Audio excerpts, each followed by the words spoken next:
Ndërkohë, duke u referuar raportimit të mediave italiane, bëhet e ditur se Ilaria u ka dërguar prindërve të saj një mesazh të fundit zanor, ku ju thekson se do t'u gjente para për të zgjidhur një problem. Deri më tani, a bëhet e ditur se çfarë problemi mund të jetë në këtë rast dhe a ka lidhje me ngjarjen e rënd?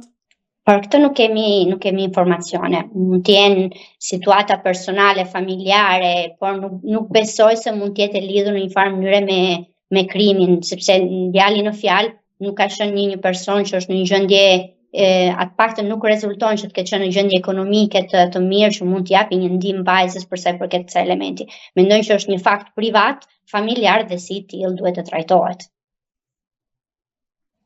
Ndërkohë, nga ana e tyre, prindërit e Ilarias kanë kërkuar drejtësi për vajzën e tyre, duke theksuar se autori do duhet kalbet në burg pasi ju ka marrë një pjesë të zemrës së tyre dhe se Ilaria nuk do të kthehet dot më në këtë botë. Ju si mendoni, çfarë do të bëjë drejtësia italiane në këtë rast?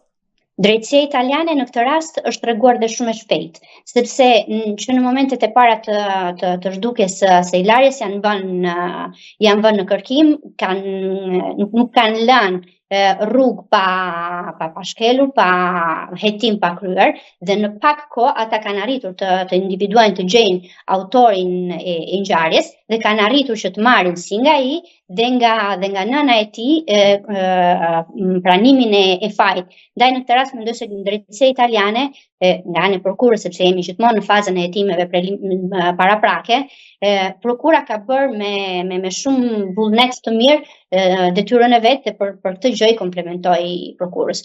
Shpresoj që gjyqi të jetë sa më i shpejt jetë e mundur, sepse gjithmonë çdo seancë gjyqësore është një thik për sa i përket familjes, të cilët do jenë të detyruar çdo rast të rijetojnë dhimbjen e tyre. Ndaj shpresoj që të jetë një gjyq që të mbyllet sa më shpejt dhe të vjet një pikë finale kësaj ngjarje dhe vajza Ilaria ashtu dhe familja e saj të ketë drejtësi.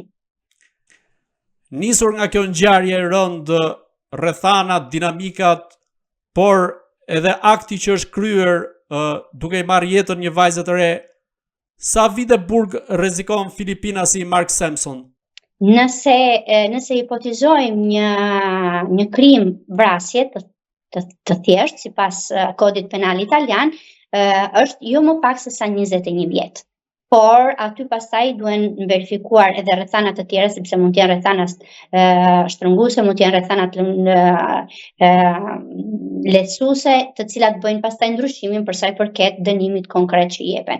Ajo që mund të bëjë vërtet ndryshimin në këtë rast është nëse ka patur paramendim, as nëse ka patur krudelitet në kryerjen e krimit, sepse këto janë arsye të cilat çojnë në një krim të rëndë, i cili ka parashikohet një dënim me burgim të përjetshëm ergastolo. Këto janë ato rrethana që mund të bëjnë vërtet ndryshimin për sa i përket hipotezës së krimit, të cilën pastaj prokura prokura pasi të mbylli hetimet, sepse këto rrethanat dytësore janë ato që pastaj bën vërtet ndryshimin. Vërtet ne kemi një konfesion të autorit të ngjarjes, por se si ka ndodhur ngjarjet, kush janë ato rrethanat dytësore, janë ato domethënë që në këtë rast mund të bëjnë ndryshimin për sa i përket natyrës së krimit që do shkojë prokuroria pastaj ti kundërshtojë autorit. Esmeralda, a ka ngjarje të tjera të tilla kaq të rënda në Itali dhe si veprojnë strukturat shtetërore në këtë rast, qoftë për t'i parandaluar ato, por qoftë edhe për të dhënë ndihmë në rastin e viktimave? Për fat keq po, dhe jo më pak se sa para disa muajsh ka ndodhur një vrasje aq e tmerrshme ku ka humbur jetën një 13-14 vjeçare shqiptare ndjes. Ajo është shtyr nga një pallat, nga ish i fejuar i vet, i cili dhe ai ka pasur një moshë të re. Ka qenë një krim vërtet i tmerrshëm dhe jo vetëm ai, por 2-3 ditë përpara se sa Ilaria të humte jetën, dhe një e re tjetër nga Palermo, 22 vjeçare, dhe ajo ka humbur jetën, Sara. Në një situatë ku edhe aty ishi fejuar i vet, i ka marrë jetën. Këto janë krime vërtet të tmerrshme. Një tjetër krim akoma që ka bërë buj në Itali, ka qenë ai i Giulias, dhe janë të gjitha situata që kanë bërë në alert sistemin italian, jo vetëm të drejtësisë, po sistemin shoqëror, sepse është një fenomen në rast të parë shoqëror, të cilin duhet ta drejtojmë dhe duhet ta analizojmë si të tillë, sepse është detyra e gjithsecilit prej nesh që të edukoj brezat e rinj, por të jetë edhe në gjendje të transmetoj disa mesazhe, siç janë ato të kontrollit të personalitetit, e respektit të personit, dash më tepër të një femre. Është mase dihet, domethënë, që fuqia që ka një femër nuk krahasohet ai të një mashkulli. Është shumë e vështirë që një femër të arrijë të mbrojë veten në një situatë të tillë, sepse normalisht, domethënë, biologjikisht jemi ndryshe. Por ajo që bën ndryshimin është respekti, ajo që bën ndryshimin është edukata, të mësojnë kur një jo është jo, të mësojnë të bëjnë një hap mbrapa. Çfarë është duke bërë shoqëria italiane në këtë rast, por edhe vetë struktura shtetërore për t'i parandaluar ngjarje të tilla?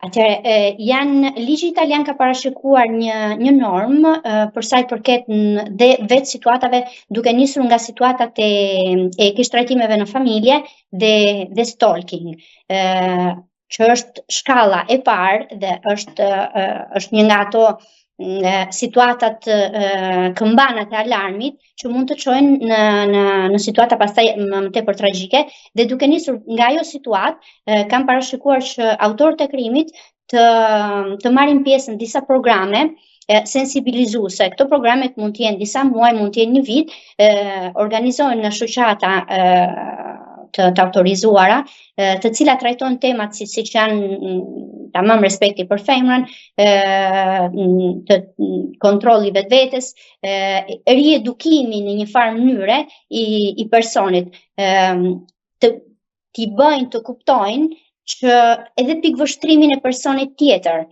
Dhe kjo është një gjë shumë e mirë. Këto kurse janë të detyrueshme për sa i përket këtyre lloj krimeve. Dhe është një hap përpara në mendimin tim në sensibilizimin e këtyre personave dhe në parandalimin e kryerjes së krimeve më të rënda akoma, siç është vrasja.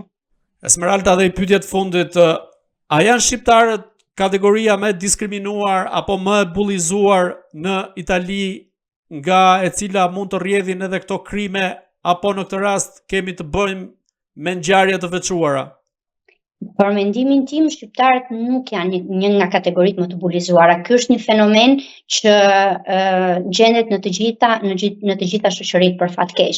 Është një fenomen në rritje për fat keq, por nuk ka të bëjë me kategoritë e personave, absolutisht. Është një krim që mund të kryhet nga një italian, nga një shqiptar, nga një filipinas, nga çfarëdo lloj, në mendimin tim nuk ka të bëjë, sepse aq më tepër që është një krim që kryhet në Itali, kur ekziston një farë emancipimi, një farë edukate krejt ndryshme. Ndaj besoj se ka të bëjë më tepër në faktin, është më tepër e lidhur me fenomenin e mospranimit të vendimit që merr personi tjetër, mos respektimit personit tjetër. Esmeralda, unë të falenderoj që ishit në Agora News. Faleminderit ju. Të dashur shikues, bashkë do shihemi në intervista të tjera, por mos harroni të bëni subscribe në kanalin tonë në YouTube.